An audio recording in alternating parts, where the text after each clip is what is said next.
మహిళా గృహ యోజన, ప్రధాన్ మంత్రి ఆవాస్ యోజన, దీని ద్వారా మహిళలకి ఒరిగిందేంటి? ఇప్పుడు మీరు ఒక విషయం గుర్తుపెట్టుకోవాలి, ప్రపంచంలో లేనిది ఈ దేశంలో ఉన్నది ఇప్పటికి కూడా కుటుంబం. ప్రపంచంలో ఇంత పటిష్టమైన కుటుంబం ఎక్కర్లేదు. అవును. కుటుంబమే కనుక లేకపోతే మహిళకు లాభమా నష్టమా? ఆబ్వియస్లీ నష్టం. నష్టం. అటువంటప్పుడు కుటుంబాలను గురించి ఆలోచించాలనుకుంటే మహిళ లేకుంటూ కుటుంబం ఆలోచించడం కష్టం. మీరు ఇవాళ మరుగుదొడ్డు గురించి మాట్లాడుతున్నారు, అసలు మొదలు ఇల్లే లేకపోతే. ఇప్పుడు మహిళ ఎక్కువ సమయం మెటర్నిటీ, ప్రసవం కారణంగా కావచ్చు, పిల్లల్ని పెంచడం కారణంగా కావచ్చు, కుటుంబ బాధ్యతల కారణంగా కావచ్చు, ఇతరత్ర అనేక కారణాలు కావచ్చు.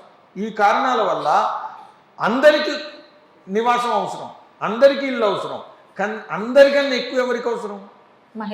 మహిళకు అవసరం.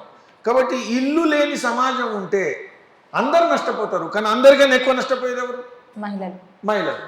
కాబట్టి మహిళలకు ఆవాస్ యోజన కేవలం అదే కాదు, మోదీ గారు ఇంకోటి చెప్పిండ్రు. దీనిలో ఎంతమంది బెనిఫిషియర్స్ ఉన్నారు? ఇప్పుడు 3 కోట్ల ఇల్లు కట్టినటువంటి 10 సంవత్సరాల్లో 3 కోట్ల ఇల్లు కట్టి ఇప్పుడు మళ్ళా 2 కోట్లు 2024 బడ్జెట్లో ప్రవేశపెట్టడం జరిగింది.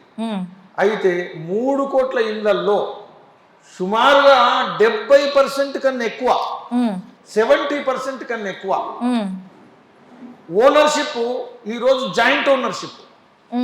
అంటే ప్రభుత్వం కొన్ని ఇన్సెంటివ్స్ ఇచ్చింది.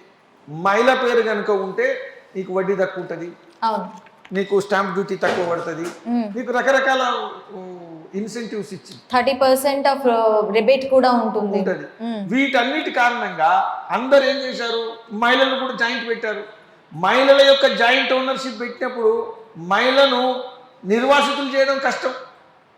ఒక రకమైనటువంటి ఆర్థిక భద్రత రూపొందించబడిందా లేదా?